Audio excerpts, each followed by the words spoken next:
चलिए आज के कुछ क्वेश्चन डिस्कस कर लेते हैं। Most of the questions are related to building material. तो कई क्वेश्चन पूछे जा रहे हैं आपसे नाटा में, तो देख लेते हैं कि which material is common is known for its high tensile strength and is commonly use for construction of skyscrapers. देखिए, जब भी कोई क्वेश्चन बात की जाती है आपको टेंसाइल स्ट्रेंथ की, या आई थिंक मैं बता भी चुका हूँ कि दो तरह की फोर्स नॉर्मल लगती हैं। अगर दोनों इस तरह से लग रही है हम बोलेंगे उसको कंप्रेसिव स्ट्रेंथ, और अगर दोनों अपोजिट लगती हैं उसको बोलते हैं टेंसाइल स्ट्रेंथ। तो सीमेंट के अंदर सीमेंट एंड ब्रिक इसकी कंप्रेसिव स्ट्रेंथ बहुत ज़्यादा होती है, और जो टेंसाइल स्ट्रेंथ की बात की जाती है यहाँ पर हम स्टील की बात करते हैं। तो स्टील की जो टेंसाइल स्ट्रेंथ बहुत ज़्यादा होती है, कंप्रेसिव स्ट्रेंथ उतनी नहीं होती है। ठीक है, तो ये पूछा गया है कि हाई टेंसाइल स्ट्रेंथ, तो यहाँ पर कौन सा आ जाएगा? स्टील आ जाएगा। यहाँ पर ABCD लिखना भूल गए, बट ठीक है, यहाँ पर आप स्टील को मार्क कर लीजिए। कॉमन यूज फॉर कंस्ट्रक्शन और स्काईस्केपर्स। ठीक है, और वैसे बात की जा रही है स्काईस्केपर्स की तो हम यूज़ करेंगे। नेक्स्ट क्वेश्चन देखते हैं। Which of the following material is commonly used for load bearing structures in traditional architecture? तो बात ये क्या जा रहा है कि देखो यहाँ पर क्वेश्चन ये क्या है, लोड बेयरिंग स्ट्रक्चर्स के ऊपर क्वेश्चन नहीं है। इसमें एक सेकंड पार्ट क्या है, ट्रेडिशनल आर्किटेक्चर के ऊपर है। ट्रेडिशनल मतलब होता है लोकल आर्किटेक्चर, किसी एक पर्टिकुलर लोकल आर्किटेक्चर, कोई स्पेसिफिक लोकेशन के हिसाब से डिजाइन किया हुआ आर्किटेक्चर है, जो धीमे धीमे ऑफकोर्स विद द टाइम ये गेन करता है, नॉलेज एक्सपीरियंस वगैरह होती है, तो हम उसको बोलेंगे। तो यहाँ पर क्या है, स्टील है। अब देखा जाए तो लोड बियरिंग तो किससे बनाई जा सकती है? स्टील से बनाई जा सकती है, बिल्कुल बनाई जा सकती है, कंक्रीट से, ब्रिक से, सबकी है। लेकिन यहाँ पर बात की ट्रेडिशनल आर्किटेक्चर, तो जहाँ पर हमें देखने को मिलता है टिम्बर। ठीक है, ज़्यादातर टिम्बर देखने को मिलता है। Next question, which material is often use for is durability and weather resistance. तो ड्यूरेबिलिटी का मतलब क्या है, इसकी जो लाइफ है वो काफ़ी ज़्यादा है, life is more, and weather resistance है, मतलब जो क्लाइमेट है, जो वेदर है, उसका इफेक्ट ज़्यादा कुछ नहीं पड़ेगा। Making it suitable for outdoor application such as roofing, कि अगर आप उसको यूज़ करना चाहते हैं आउटडोर एप्लीकेशन, मतलब एक रूम है, इंटीरियर होता है, एक्सटीरियर होता है, तो एक्सटीरियर का मतलब रूम के बाहर, तो यहाँ पर है कहाँ पर ग्लास यूज़ करेंगे। देखिए, ग्लास ड्यूरेबल है या फिर वेदर रेसिस्टेंस है, हाँ है, बट ड्यूरेबल इतना नहीं है। एल्यूमिनियम के अंदर भी अगेन इतना ड्यूरेबल हम नहीं बोल सकते हैं। टिम्बर तो बिल्कुल भी नहीं है, वेदर रेसिस्टेंस तो बिल्कुल भी नहीं है। तो यहाँ पर क्या है, इट इज अ स्टोन, तो हम लोग स्टोन बोलेंगे। फिर आती है next question, which what material is known for its excellent thermal insulation properties. क्या मतलब होता है इन थर्मल इंसुलेशन का? मतलब कि अगर बाहर का टेम्परेचर जो कुछ भी हो, अंदर का जो टेम्परेचर है उससे लाइक ना तो हीट गेन करता है ना ही हीट लॉस करता है, तो हम उसको बोलेंगे excellent thermal insulation properties. Make it ideal for energy efficient building construction.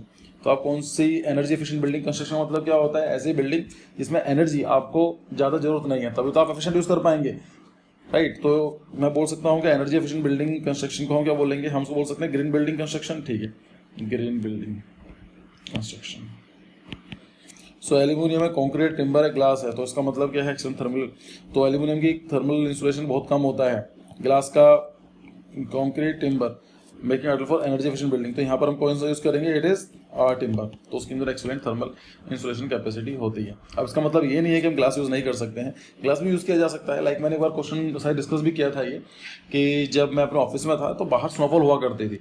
Like मेरा जो ऑफिस था कुछ ऐसा था देखने में, और हम यहाँ से एंट्री करते थे, और यहाँ पर यहाँ से डिलीट हो जाता है, लाइक जो इस तरह से मेरा ऑफिस हुआ करता था, और यहाँ पर इस तरीके से बाहर स्नोफॉल हुआ करती थी, लेकिन जो अंदर का टेम्परेचर था काफ़ी कंफर्टेबल रहा करता था।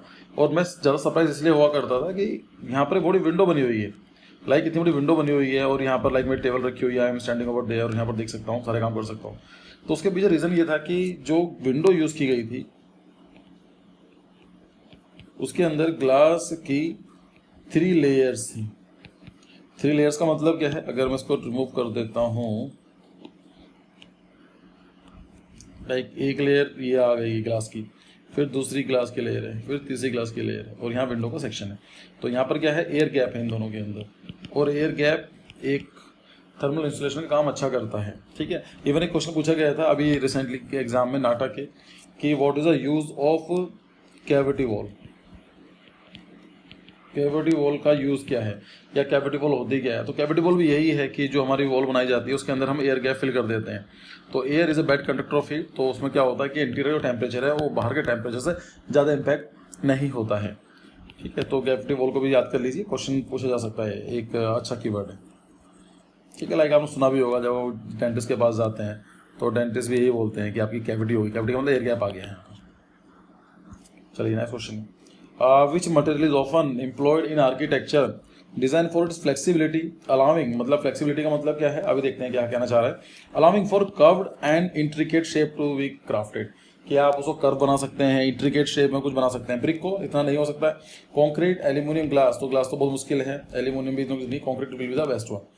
ठीक है, तो आर्टिफिशियल डिजाइन के अंदर अब यहाँ पर आप बोल सकते हैं कि लेकिन सर अगर देखा जाए तो हम तो इससे बना जाता है एल्यूमिनियम के भी, भाई फ्लेक्सिबल भी है और कर्व शेप के और इंट्रिकेट शेपिंग भी, इंट्रिकेट शेप भी बनाया जा सकता है। बट यहाँ पर बात कीजिएगा आर्टिफिशियल डिजाइन के लिए, तो हम आर्टिफिशियल डिजाइन में इतना एल्यूमिनियम वैसे यूज नहीं करेंगे। ठीक है, तो ऑप्शन क्या होगा बेस्ट यहाँ पर, concrete. What material is commonly used in modern construction for its high strength to the weight ratio and resistant to the corrosion? High strength to the weight मतलब क्या है कि अगर मेरा 1 kg का वेट है किसी बिल्डिंग मटेरियल का, वो कितना स्ट्रेंथ उसके पास है, तो उसको बोलेंगे कि weight to the strength ratio. तो कितना कम वेट है लेकिन ज़्यादा स्ट्रेंथ ज़्यादा होती है। सो रेशो, जैसे आपने कल फैक्ट सुना होगा कि जो स्पाइडर वेब होता है, जो मकड़ी का जाला होता है, उसकी स्ट्रेंथ टू द वेट वो ज़्यादा होती है स्टील से, मतलब स्टील से ज़्यादा स्ट्रॉन्गर है। आप बोलेंगे लेकिन स्टील और ज़्यादा तो कुछ भी नहीं होता, लाइक जो उसका वेब होता है तो वो हल्का होता है, yes, but in terms of the weight अगर आप उसका वेट ना बड़ा बना लेंगे तो सिमेंट जो स्टील है उससे कई गुना बेटर होगा। ठीक है, तो and resistant to the corrosion, तो ये क्या हो जाएगा, ऑफ कोर्स यहाँ पर आ जाएगा अपना टिम्बर नहीं होगा, ग्लास नहीं होगा, कॉन्क्रीट नहीं होगा, it is a steel. Which material is often employed in interior design for its ability to add warmness and character to the living space? तो अगर हम बात करें तो अगर वार्मनेस वगैरह आती है तो यहाँ पर क्या है इसका फील, और हमने पढ़ा था बिल्डिंग मटेरियल क्लास में, लाइक अगर आपने देखा होगा जो आर्क जेनेसिस है, ऑफ कोर्स अगर आप यहाँ पर आए हैं तो आपने आर्क जेनेसिस को सब्सक्राइब किया हुआ है, वहाँ पर बिल्डिंग मटेरियल की 2 लेक्चर हो चुके हैं, तो आप पहला और दोनों दूसरे देख लीजिए, दोनों ही इंपॉर्टेंट है। वहाँ पर मैंने डिस्कस किया था कि जो फील होता है, टच होता है, वो आपको देखने को मिलेगा टिम्बर में। ठीक है, last question for today, what material is commonly used for its ability to reflect and amplify natural light enhancing the brightness of interior spaces? तो आप कौन सा मटेरियल यूज करेंगे जो रिफ्लेक्ट कर सकता हो कोई चीज़ को and ability and amplify natural light, तो नेचुरल लाइट को रिफ्लेक्ट कर सकता है, एम्पलीफाई कर सकता हो, enhance the brightness of interior spaces. तो इंटीरियर स्पेसेस की ब्राइटनेस कैसे बढ़ेगी, जब आप अलाउड करेंगे कि जो बाहर की जो लाइट है, सनलाइट वो एंटर कर सके। एल्यूमिनियम तो ओपेक होता है, बिल्कुल नहीं करेगा, ब्रिक बिल्कुल ओपेक होती है, कॉन्क्रीट बिल्कुल ओपेक होता है, so it is a glass. तो यहाँ पर क्या आएगा, जो ग्लास जो है आपका सही आंसर है। तो आई थिंक और तो क्वेश्चन नहीं है इसमें, यस, आज के सिर्फ इतने क्वेश्चन थे, बाकी मैंने डाल दिया यहाँ पर, उसको पढ़ लेना। खैर जरूरत नहीं है पढ़ने की, लाइक जो मैंने आपको डिस्कस किया है वही है। तो ठीक है, अगली वीडियो मिलते हैं, तब तक के लिए धन्यवाद, thank you for your time and see you in the next video.